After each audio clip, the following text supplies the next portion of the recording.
On sait quand les équipes rentrent, les équipes sortent.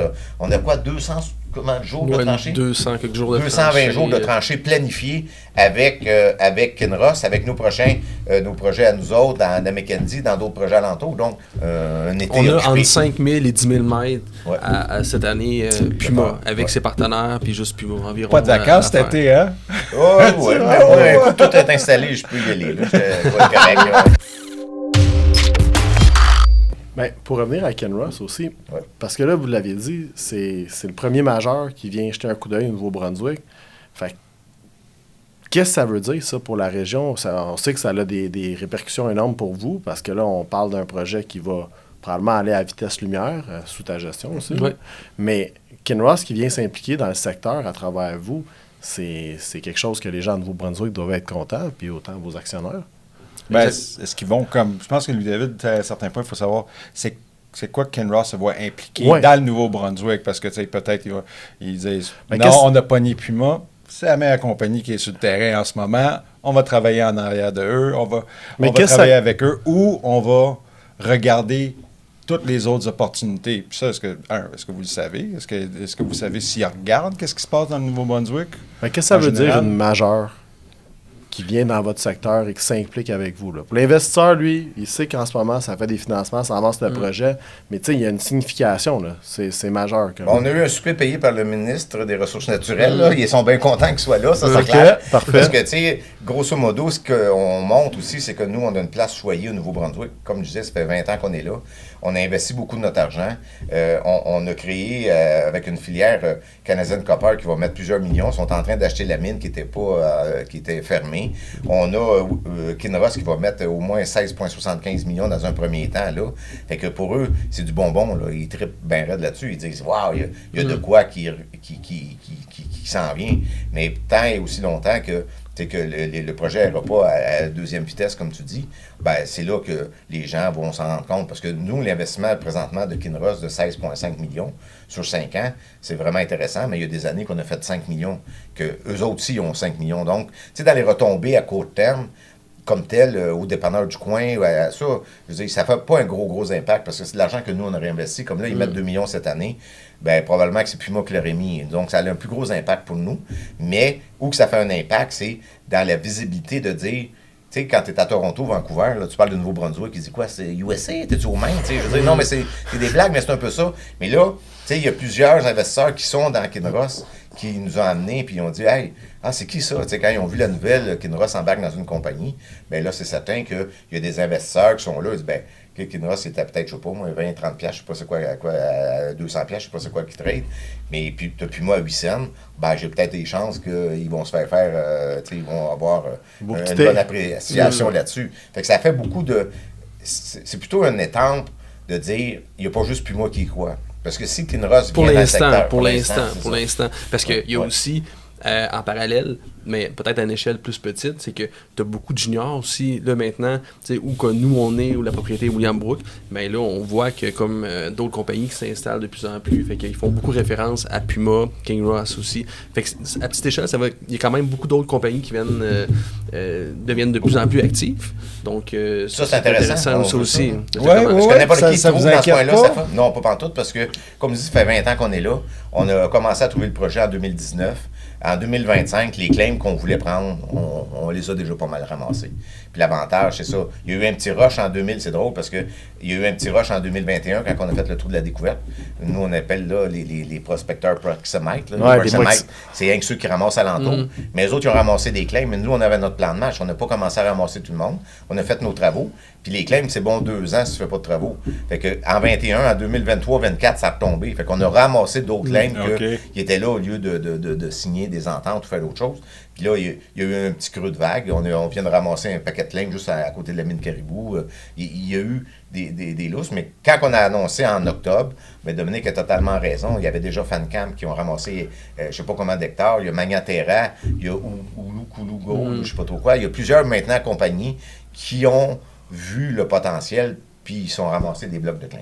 Mais on ne peut pas tout faire non plus. Tu sais, déjà là, le monde ils nous dit, ben, tu sais, si on n'avait pas eu de Kinross, on n'aurait pas acheté Mackenzie. Parce qu'à un moment donné, tu peux pas tout faire. Ouais. Mais Mackenzie, on avait un œil dessus. Fait que du moment qu'on a eu l'entente avec Kinross, on a dit, ben là, c'est le temps de procéder à l'acquisition. Puis si tu reviens, tu sais, pour le temps que ça prend, juste donner un exemple là, pour expliquer un peu la façon que ça se fait, c'est que des fois, on ne sait jamais, tu sais, on a du marketing avec vous, on a du marketing, on ne sait jamais c'est quoi qui marche. On avait été au congrès qui s'appelle le VRIC, là, Vancouver Research Conference, en 2024, c'était en janvier. Moi, j'ai fait une présentation de 10 minutes seulement. Puis là, on se demande tout le temps avec Mia Boiridi, là, qui est corporate développement, mais aussi qui est directeur maintenant. On a dit, bon, on paye tout ça, ça coûte 2000 $. Bon, juste donner les vrais chiffres, c'est 2000 $. J'ai 10 minutes, t'as un spot, j'ai 10 minutes. En 10 minutes, tu dis rien. Là, ben, j'en dis pas mal, moi, en 10 minutes. J'en dis plus la moyenne en 10 minutes. Là, ben, disons, tu sais, ce que je veux dire, tu sais, t'as pas le temps de faire grand-chose, mais ce 10 minutes-là a fait que justement, Kelsey, la fille qui évalue des projets pour Kinross, elle a attiré l'attention. Elle est venue voir Dominique, puis Dominique était au kiosque. Dans le kiosque, il expliquait un peu c'était quoi. Là, ça restait de même. Là, c'est en janvier. Hein, au début de janvier, c'est à peu près à 20 janvier. Puis là, elle a dit, ils ont continué la communication un peu. Ils ont dit, en mars, on va se rencontrer au PIDAC. Fait que ça, c'est janvier, en mars, au PIDAC, le 3 mars, ils sont rencontrés, on a jasé un peu, puis là, on a fait un meeting, vraiment comme on fait là, pour juste discuter un peu de qu'est-ce qui se passe. Ça, c'est mars. Là, après ça, elle a dit, on va faire une entente de confidentialité, on va faire le data room. Puis ils sont venus sur le terrain en mai. Fait que mars, avril, mai, il y a 2 mois encore qui se fasse sans qu'il se passe rien. Puis en mai, là, ils sont venus visiter le terrain. Mais, tu sais, entre-temps, nous, on avait 4-5 majeurs qui avaient quand même un intérêt. On sait pas qu'est-ce que... Tu sais, nous, il faut continuer le plan de match aussi. Ben On ouais, sait jamais exact. avancer, puis on sait pas qu'est-ce qui va se Fait qu'en passer. mai, ils sont venus, puis en juillet, ils ont fait une première offre. Mai, juin, juillet, c'est quasiment tout le temps des étapes de 2 mois. En juillet, là, on a commencé à négocier un petit peu plus, puis on arrivait sur des termes en juillet. Fait que juillet, mettons, en août, on savait. Mais de août, septembre, octobre. On a signé en octobre. Fait qu'un autre 3 mois après ça, les avocats. Fait que ça a pris quasiment, à partir de la première fois qu'on s'est présenté puis on s'est dit bonjour, jusqu'à temps qu'on signe le deal, mais c'est une étape de 9 mois. C'est 9 mois que ça prend pour tout faire ça. C'est 9 mois et ça, c'est relativement rapide. Ben, quand même pas pire, mais... Pour une compagnie comme Puma, pour une compagnie comme Kinross, ça veut dire ça n'a pas de l'air rapide dans tes chaussures, mais je suis pas mal sûr du côté de Kinross, c'est rapide parce que quand t'es gros comme ça... Avec là, le légal, avec tout ça, des documents. Puis, fait que c'est comme 2 réalités à jongler, mais 9 mois, là, je ne sais pas... Tu sais, ça augure pas mal bien pour vous autres parce qu'en 9 mois, pour une compagnie comme ça, dire OK, on continue, là, ça veut dire qu'il y a quelque chose. Il y a quand même 6 compagnies avec qui on a signé, mais il y a vraiment 2 compagnies qui ont fait une offre. C'est-à-dire qu'il y en a juste 2 sur 6 quand même. Là. Fait que ça en prend juste une, mais je veux dire, ça rentre dans les différents critères. L'avantage qu'on a chez Puma, il y a moi et Dominique, là, il y a d'autres membres du conseil, puis on lui fait dire oui, on les écoute. Là. Mais on se parle, moi et Dom, c'est ça la réalité. On dit comment on le fait, puis après ça, on est capable de faire passer notre point aux gens. Mais ce que je veux dire, c'est facile, c'est rapide, on prend une décision, on le fait. Mais quand on parlait avec Kinross, le temps de parler avec Kelsey, qui parlait avec son boss, après ça, ça va au corporate development, puis là, le légal. Fait qu'imagine, ça se rend là. Ah non, finalement, on change de 2 millions de plus ou de moins. Ça descend à la chaîne, ça vient de l'autre. Là, on est vacances d'été, fait que ça fait un paquet d'étapes. C'est ça. Mais là, ce qui est le fun, c'est que ce qui est vraiment trippant, c'est qu'on a vu qu'il y avait un intérêt. Ouais. Ils ont défini un programme que Dominique avait défini. On est des opérateurs de travaux. On sait exactement, là, tantôt ce matin, on regardait ensemble, on a vraiment la cédule. On sait quand les équipes rentrent, les équipes sortent. On a quoi, 200 combien de jours de tranchée? 200 quelques jours de 220 jours de tranchée planifiés avec Kinross, avec nos projets à nous autres, dans Mackenzie, dans d'autres projets alentours. Donc, ça, c'est juste pour cette année. c'est là. pour cet Pour été, cette année, au mois de novembre. Fait que C'est pour le premier 2 millions du 17. Voilà, Puis ouais, après c'est ça, ça. en septembre, parce qu'en septembre, c'est là qu'on va décider pour la prochaine année. Parce que eux, ils ont le droit aussi de dire, après 2 millions, regarde, nous, ça rentre pas dans nos critères, merci, puis on vous donne la propriété. Ça, c'est une possibilité aussi. Mais donc, en septembre, ben là, c'est là qu'on va voir, selon les travaux qu'on va faire là, que si on fait le prochain, c'est un 3 millions. Fait que le prochain 3 commencera en janvier 2026. Puis on devrait avoir la réponse. La manière que ça fonctionne, c'est qu'en septembre, on donne notre proposition. En octobre, ils nous disent c'est quoi le budget. Ils peuvent dire, OK, si on a tellement trouvé qu'on met 6. Ils sont pas Ils peuvent limités à ça. accélérer Pour en nous, 3 ans. tu sais, s'ils quand on veulent, disait, on aime mieux faire les choses comme il faut, c'est qu'on sait maintenant, c'est que si on avait commencé à sortir des nouvelles puis diluer un peu l'info, là, on s'en va en avril. Là, ça va être non-stop. Là, avec les vraies infos qu'on a sur là, on a des tranchées. 200, mettons, on arrondit juste à 200 jours de tranchées. Ça veut dire que 200 jours potentiel de faire une découverte majeure. Parce que la découverte de William Brook, ça s'est fait avec des tranchées au départ. Fait que, il y a ça. Après ça, on fait 3500 mètres sur Lynx. C'est-à-dire, on va aller forer ce qu'on appelle, nous autres, le coffre à bijoux sur Lynx. Ça commence à mi-juin. C'est les dates qu'on a prises. Après ça, on va reforer une autre zone à l'automne. En septembre, début septembre. Ça, c'est juste Kinross. Mais en plus de ça, il y a nos forages à nous. Puis tout le reste des travaux. Fait que, il va y avoir, on a vraiment un été on a occupé. entre 5 000 et 10 000 mètres à cette année Puma, avec ses partenaires, puis juste Puma environ. Pas de vacances cet été, hein? Oui, mais moi, écoute, tout est installé, je peux y aller. Là. C'est pour ça qu'il est là. C'est pour ça qu'on est de site. Toutes les vacances, c'est de partir de Rimouski puis venir prendre un eau minérale avec vous autres. Tu nous avais dit entre 2 bières, mais ça a tombé plutôt en eau pétillante que d'autres choses, mais en tout cas. Mais vous avez plus votre commanditaire de bière. Ça va revenir. Mais l'affaire qui est bon, au moins, que vous expliquez, c'est pour l'investisseur. L'investisseur, lui, il attend toujours quelque chose de vite. Ouais. Mais la preuve, c'est que les choses prennent du temps. Puis quand une compagnie comme Puma sort pas des nouvelles, c'est pas parce qu'ils travaillent pas. C'est pas parce qu'il n'y a pas des choses positives qui arrivent. Non.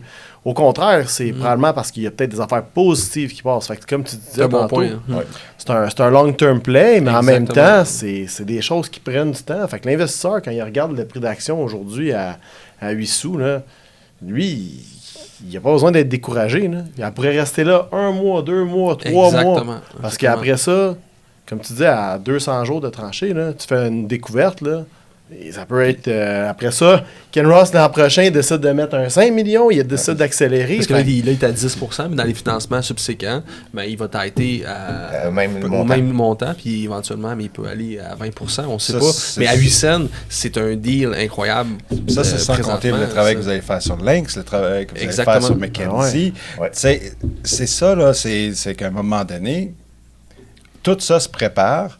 Puis, comme tu disais, au lieu de mettre des nouvelles, là, parce que, tu sais, juste dire, hey, cette semaine, nous avons fait 3 rapports. 3 rapports. Exactement. C'est pour ça aussi que du genre de présentation comme on fait comme maintenant, ben, on commence la saison parce que ça donne rien non plus de faire du réchauffer. Puis le monde se tanne un peu, c'est comme n'importe quoi. Mais quand ils voient, puis il y a de quoi de neuf, c'est là qu'ils disent, ben là, il y a de quoi à faire puis à vérifier un peu. Fait que c'est un peu dans ce sens-là qu'on y va. Nous autres, on est bien optimistes pour cette année. On est contents. On est tous rentrés dans nos affaires. Puis tu sais, les gens, ils pensaient à d'autres choses, mais ça fait depuis octobre-novembre qu'on l'expliquait notre plan. C'est ça qu'on fait comme plan. C'est que l'hiver, présentement, à cause de Mackenzie, qui est nouveau, totalement nouveau, on peut pas. Mais l'hiver prochain, on va forer. Avec Kinross, on va forer en janvier-février, là, s'ils continuent.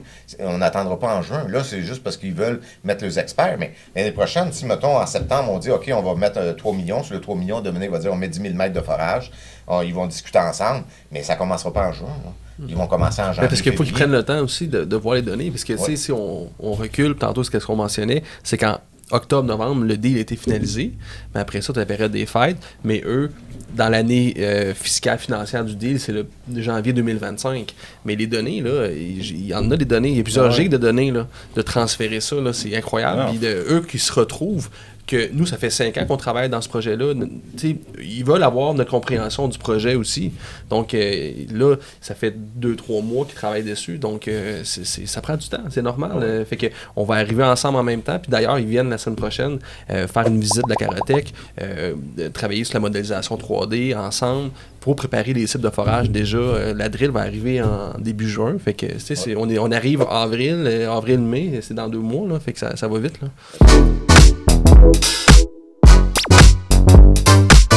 Merci d'avoir regardé cette vidéo. Likez, commentez, partagez, abonnez-vous et regardez la prochaine vidéo juste ici.